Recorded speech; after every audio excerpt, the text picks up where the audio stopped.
سیرت بے پناہ سیرت.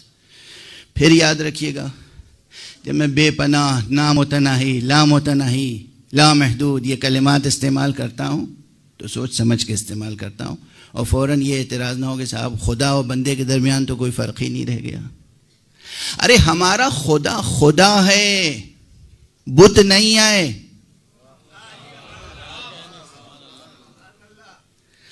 یہ بعض متکلمین نے اور بعض دینیات رٹ لینے والوں نے عجیب و غریب خدا سمجھ رکھا ہے، جس پر کبھی کبھی شاعر نے طنز بھی کیا ہے کہ زمان بخشے مکان بخشے جگہ جگہ ایک حرم بنایا، ہماری صورت گری نے آخر خدا کو بھی ایک صنم بنایا.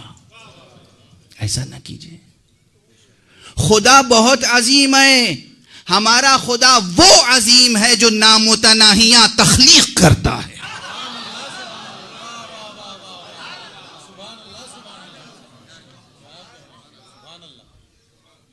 ہمارا خدا، ہمارا اللہ وہ عظیم ہے. متناہی چیزوں کی تخلیق کوئی ہنر ہے؟ محدود چیزوں کا بنانا کوئی کمال ہے؟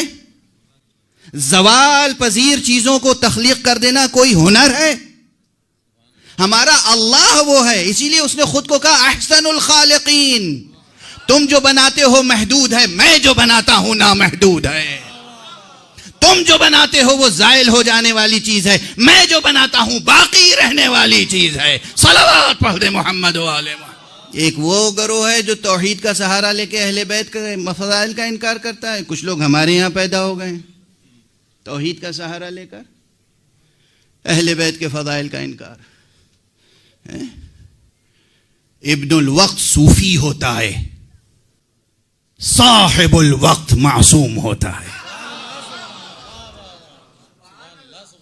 صاحب العصر، صاحب الامر، صاحب الوقت، کیا معنی ہے اس کے؟ یوں ہی محمل ترکیبیں ہیں،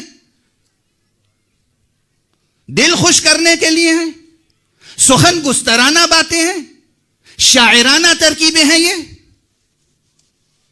کیوں قرآن مجید میں کہا گیا پیغمبر اکرم صلی اللہ علیہ وآلہ وسلم سے متعلق؟ کیوں کہا گیا وما علمناہ الشعر وما ينبغی لہ؟ ہم نے محمد کو، پیغمبر کو، نبی کو شاعری نہیں سکھائی ہے، یہ اس کے لیے ضروری نہیں ہے. تم اپنے محدود کرداروں کو شاعری کے ذریعے سجا سوار کے پیش کرتے ہو. اس کے پاس وہ کردار ہیں کہ شاعری سے بے نیاز ہیں.